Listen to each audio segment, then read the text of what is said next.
resto, pangkainan. Interviewin natin ngayon si Tita na antik na dito sa France, no? Siya yung antik na. Mag-message siya sa gustong mag-abroad at meron siya magandang advice, piece of advice. Ayan. Dito kami ngayon sa Gare ng Nice. Ayan kami, standby, nagkape-kape. Wala naman.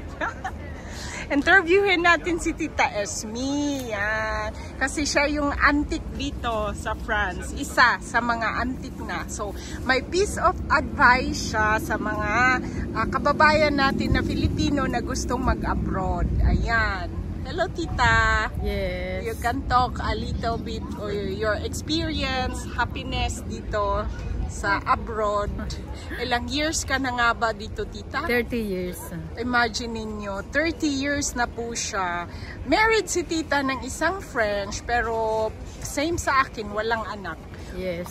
Libre siya. Kahit sino pwede niyang tulungan. As she can. Kung hindi, sorry na lang din po. Madami na siyang tinulungan. So, Tita, advice mo sa kanila, Tita, pag nag-abroad sila? Ang advice ko lang sa mga planong mag-abroad at saka yung mga nandito na rin, mga bagong dating. Yes. Na huwag nilang kalilimutan yung kanilang objective nung sila ay umalis sa ating bansang Pilipinas. Kasi marami yung pagka nakarating na rito, nakakalimutan na yung kanilang mga pangarap. Sa Pinas, para sa Pinas. Sa Pilipinas. At huwag nating kalilimutan na ng ibang bayan tayo para sa isang magandang layunin. Kasi yung iba natatangay na ng mundo o sabihin nating makamundong pananaw, which material things. Yes, material things na pagkatapos kasi sa dulo, magkapera na talaga pag merong magandang trabaho. Yeah, sa dulo ng kanilang panahon halos wala rin namang naipon o walang naipundar.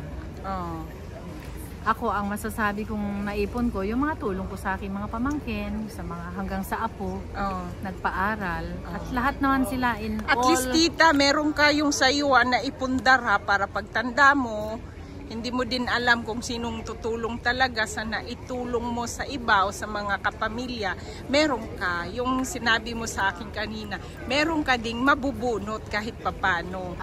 Naipundar, kumbaga, kasi maraming naka-experience katulad nung pinadala sa maalaala mo, kaya taga Milan, na wala siyang naipundar, tulong lang ng tulong. Kaya nga, actually, ako naman pag tumulong, hindi na ako naghihintay ng kapalit. Yun. Ang sa akin, magsikap sila. Kasi hindi habang panahon buhay ako. Yun ang masasabi ko. Mga taga-Pinas ha, yung mga tinutulungan sa Pinas, wag na masyadong dependent sa nag-a-abroad. Kasi yung mga nanay nga, minsan, kayod ng kayod dito. Yung mga pinapadalhan sa Pinas, ganda ng buhay. Gala dito, yan. Gala doon, shopping dito, shopping doon, kain dito. Yung nanay dito, nagkandarapa na maghanap buhay. Hindi pa nagtatagal. Mayroong isang kababayan tayo na nasagasaan siya ng truck, dead on the spot. Yes.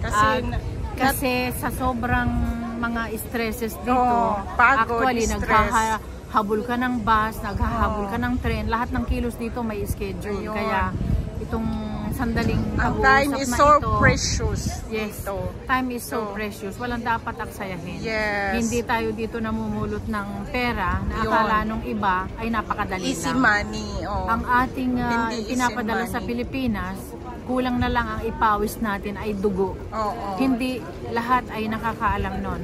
So sinasabi ko lang ito, hindi para naman manumbat sa mga tinulungan, kundi matuto lang mahalin yung pinaghirapan ng mga nagpapadala sa inyo. At yun namang mga may planong mag-abroad din, ay unahin natin ang panalangin sa Panginoon kasi kailangan balance. Yes, at hindi porket yung iba hindi natuloy, parang tapos na yung buhay sa kanila. Hindi ganoon. Kung merong mas magandang nag-aantay sa atin, ipagkatiwala natin sa Diyos. So, yun ang aking masasabi lang. Maraming salamat. Day off ngayon ni Tita. At tingnan mo, kahit puyat siya, pinipilit niya mag-meet kami, nag-order siya ng stem cell, yun, para sa health niya, priority din. Tsaka, kasi wala naman tutulong sa akin dito pag ako nagkasakit. Siya lang din. Stem cell from 4th year. Kaya kailangan ng bigyan din ng kaunting pansin ng sarili dahil ang ating puhunan dito, lakas. Lakas ng pangangatawan natin. Yun. Thank you, tita! Okay, walang anuman.